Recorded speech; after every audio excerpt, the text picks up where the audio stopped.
Another day another video. Welcome back to Samachar 2.0। आप सभी को मेरा नमस्कार। मेरा नाम है देवेश सिंह। आप देख रहे हैं समय समाचार का न्यूज सेगमेंट, जहां मैं सबसे इंपॉर्टेंट खबरें आप तक पहुंचाता हूं, वो भी रोज। तो आज वाली वीडियो आपको पसंद आ जाए तो इसको लाइक जरूर कर देना। लाइक करने से क्या होगा कि ये वीडियो यूट्यूब को बताएगा कि लोगों को ये वीडियो एक्चुअली में अच्छा लग रहा है, तो वो नए लोगों के टाइमलाइन पे इस वीडियो को भेजेगा और शायद वो भी मेरी वीडियोस देखें। जिसके बाद में एक और चीज आपको बताना चाहता हूँ कि कल जो मैंने एक वीडियो डाली थी वो यूट्यूब ने टेक डाउन कर दी, क्योंकि उनके हिसाब से मैंने कम्युनिटी गाइडलाइंस को वायलेट किया था। एक्चुअली एक वीडियो डाला था जिसमें एक बच्चे को कुछ लोग मारते हैं मंदिर में जाके पानी पीने के लिए, और वो वायलेशन वाली वीडियो थी, एक्सप्लिसिट कंटेंट था।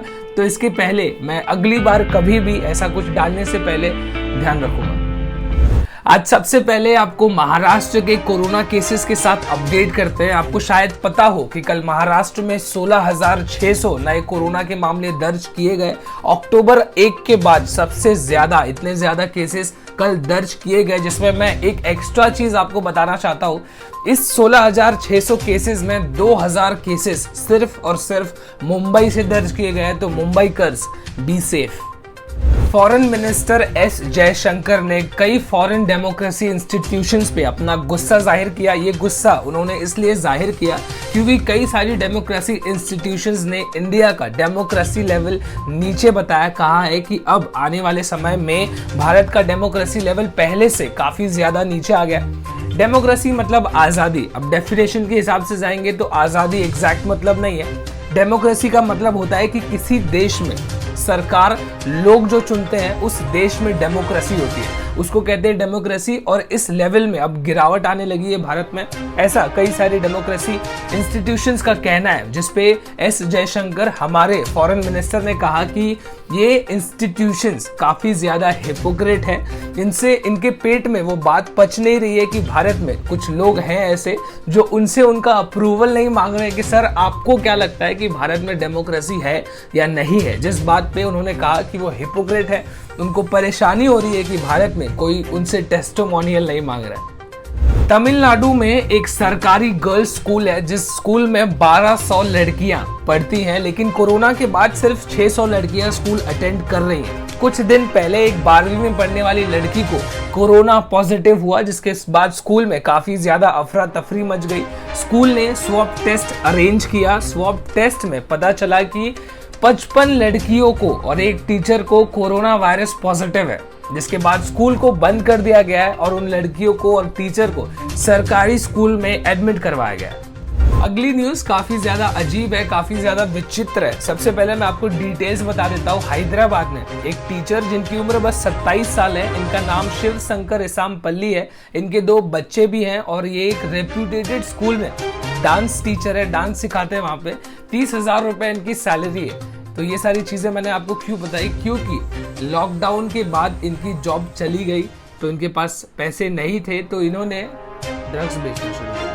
What a upgrade. और ये ड्रग्स बेचने के लिए भी इनको इंस्पायर एक फेलो टीचर ने किया। इनके साथ एक टीचर और थे जिन्होंने इनको इस ड्रग पेडलिंग से वाकिफ करवाया। एक दिन रोड पे ये कार में 91 केजी गांजा भर के लेके जा रहे थे, जिसके बाद दिल्ली पुलिस ने उनको पकड़ लिया। उन्होंने भागने की कोशिश की पर पुलिस ने फिर भी उनको पकड़ लिया। इनका कहना है कि ऐसी सारी चीजें थी, लॉकडाउन के बाद मेरी जॉब चली गई तो मुझे मजबूरी में ड्रग्स बेचना पड़ा, और एक ट्रिप का इनको 10,000 रुपए दिया जाता है। यानी कि एक बार ड्रग्स यहाँ से ले जाके वहां पहुंचा देंगे तो इनको 10,000 रुपए दिए जाते थे। हालांकि उन्होंने कहा कि मैं पहली बार ऐसा कर रहा हूं, लेकिन पुलिस का अलग कुछ सोचना है।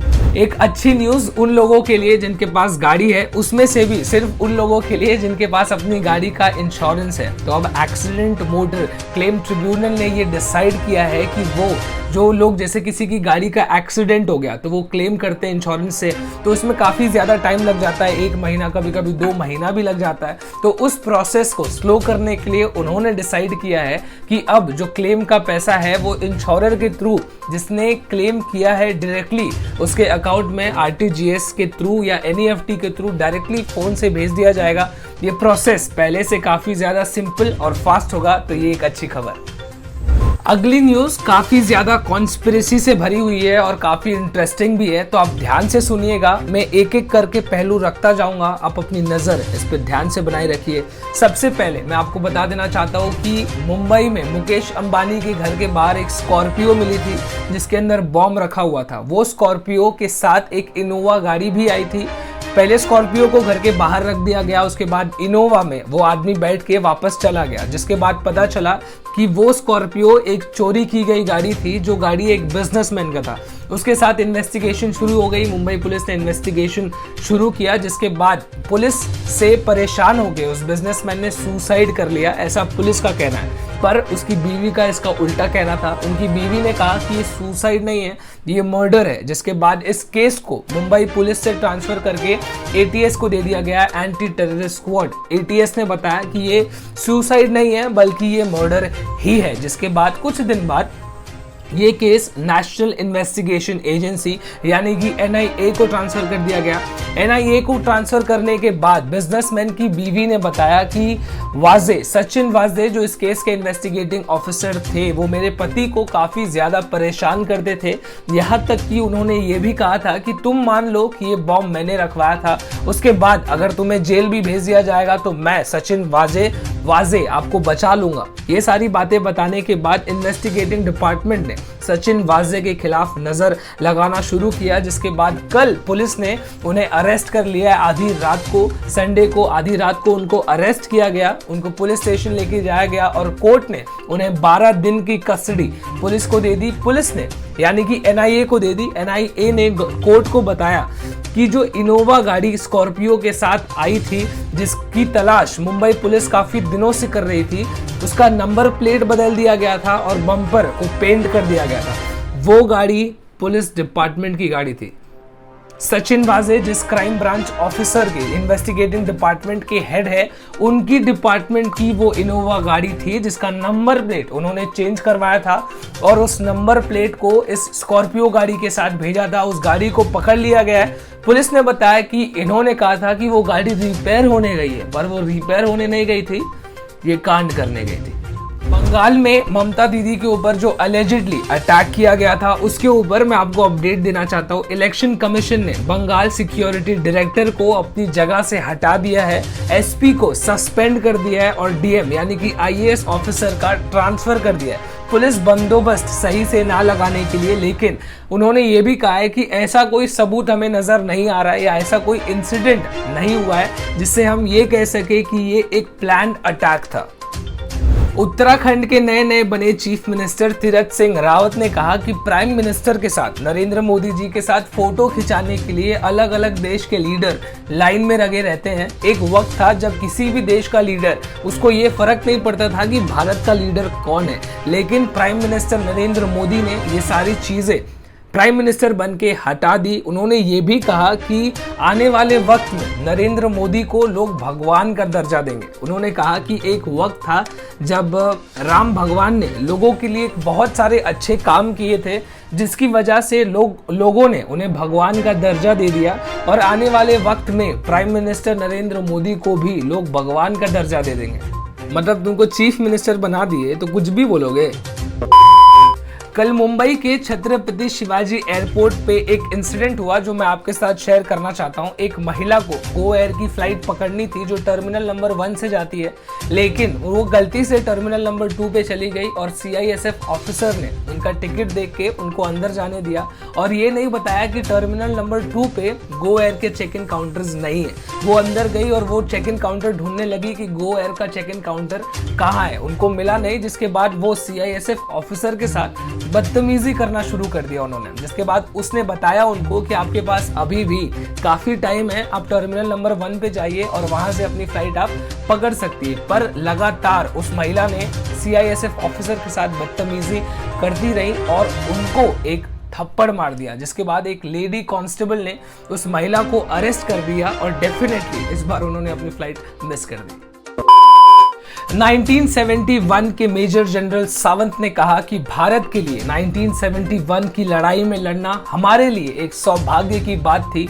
दुनिया में चाहे किसी भी देश ने कितना भी बड़ा लड़ाई लड़ा हो, उन लड़ाइयों में से सबसे बड़ी जीत भारत ने दर्ज की थी, जिसके बाद बांग्लादेश एक नया देश बना। 93,000 प्रिजनर्स ऑफ वॉर को भारतीय सेना ने पकड़ा था। इतने सारे लोगों को वर्ल्ड वॉर 2 के बाद किसी देश की सेना ने पकड़ा था। 1971 बैच के 338 ऑफिसर्स में से 222 ऑफिसर्स को परमानेंट कमीशन, 6 ऑफिसर्स को मेजर जनरल की रैंक मिल गई, 18 ऑफिसर्स को ब्रिगेडियर बना दिया गया और 60 ऑफिसर्स को कर्नल की रैंक दे दी गई। कई सारे ऑफिसर्स को बहादुरी के मेडल्स मिले और कई सारे ऑफिसर्स ने इस देश के लिए 1971 में अपनी जान भी दे दी। इसीलिए इसको कहते हैं कि लेजेंड्स ऑफ 1970। एवेटार, आप सबको पता होगा, आप में से कई लोग इसे अवतार इस फिल्म के नाम से भी जानते होंगे। ये फिल्म एक वक्त पे दुनिया का सबसे ज्यादा पैसा कमाने वाला फिल्म था, लेकिन एवेंजर्स एंड गेम ये फिल्म जब रिलीज हुई, इस फिल्म ने एवेटार का रिकॉर्ड तोड़ दिया और दुनिया का सबसे ज्यादा पैसा कमाने वाला फिल्म बन गया। पर एवेटार चाइना में फिर से रिलीज हुआ, जिसके बाद इसने इतना पैसा कमाया कि इसने फिर से दुनिया का नंबर 1 स्पॉट हासिल कर लिया। यानी कि दुनिया में सबसे ज्यादा पैसे अगर किसी फिल्म ने कमाए हैं तो वो एवेटार वापस बन चुका है, एवेंजर्स एंड गेम को पीछे करके। भारतीय क्रिकेटर्स ने T20 मैच में फिर से अपना दबदबा बना लिया है। सीरीज को स्टाइल में फिर से लेवल पे ला दिया है, जहां पे विराट कोहली भारतीय कप्तान ने 73 रन मारे, not out. Ishan Kishan Mumbai Indians के युवा खिलाड़ी, जिन्होंने पहले ही T20 मैच में, उनका पहला T20 मैच था, 56 रन मार दिए सिर्फ 32 बॉलों में, 5 चौके और 4 छक्के भी लगाए। Tara Sutaria Student of the Year 2 की हीरोइन और सिद्धांत चतुर्वेदी गली बॉय अपना टाइम आएगा के हीरो, दोनों को कोरोना वायरस पॉजिटिव हो गया है। जहां पे तारा सुतारिया ने ये न्यूज अभी तक पब्लिकली अनाउंस नहीं की है, पर सिद्धांत चतुर्वेदी ने अपने सोशल मीडिया पे इस न्यूज को अपने फैंस तक पहुंचाया।